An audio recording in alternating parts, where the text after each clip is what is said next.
বন্ধুরা, জীবন সবসময় সহজ নয়। কখনো সুখ, কখনো দুঃখ, আবার কখনো কঠিন পরীক্ষা।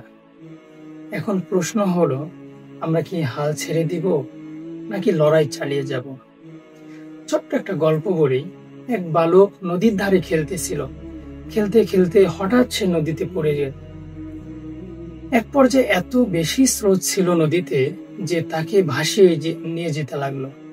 আশেপাশে অনেক মানুষ ছিল এবং সবাই বলতে লাগলো, এত স্রোতে কোনোভাবেই বাচ্চাটিকে বাঁচানো সম্ভব না। এর মধ্যে থেকে একজন ব্যক্তি দৌড়ে এসে নদীতে ঝাঁপ দিল এবং অনেক চেষ্টা করলো।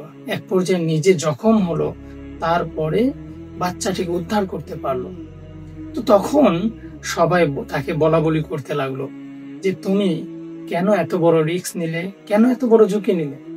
তো সে উত্তর দিতে লাগলো, মানুষ চেষ্টা করলে অনেক কঠিন কাজেও আল্লাহ তাআলার পক্ষ থেকে সাহায্য পাওয়া যায়, অনেক কঠিন কাজও সহজ হয়ে যায়।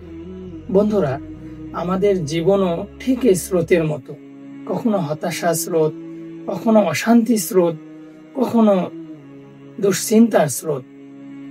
চারপাশের মানুষ তোমাকে বলা বলি করতে লাগবে, তুমি পারবে না, তোমার দ্বারা হবে না। কিন্তু আল্লাহ তাআলা কোরআনে বলেন, প্রতিটা কষ্টের সাথেই রয়েছে স্বস্তি। সূরা ইনশিরাহ আয়াত নাম্বার 6। হয়তো তুমি ব্যর্থ হয়েছো পড়াশোনায়, অথবা ব্যবসায় ক্ষতি হয়েছে, অথবা এমন কোনো জীবনের কঠিন সিদ্ধান্তে তুমি ব্যর্থ হয়েছো। তাই বলে কি জীবন থেমে যাবে? না বন্ধুরা, জীবন থেমে যাবে না। তুমি যতবার পড়বে ততবার উঠে দাঁড়াতে হবে তোমাকে, কারণ তুমি পারবে। মানুষ হাসবে, ঠাট্টা করবে, তোমাকে নিয়ে মজা করবে, কিন্তু মনে রেখো, তুমি চেষ্টা চালিয়ে যাবে, সফলতা আল্লাহ তাআলার পক্ষ থেকে অবশ্যই একদিন আসবে ইনশাআল্লাহ। তাই বন্ধুরা, হাল ছেড়ে দেওয়া মানে নিজের স্বপ্ন মেরে ফেলা, ধৈর্য মানে সাফল্যের প্রথম দরজা খোলা, আর আল্লাহর উপর ভরসা মানে অসম্ভবকে সম্ভব করা। তাহলে আসো, আজ থেকে নতুন করে চেষ্টা শুরু করি, কারণ জীবন সুন্দর যদি তুমি চেষ্টা চালিয়ে যেতে পারো। আজকে আমি বিদায় নিচ্ছি সবার শুভকামনায়।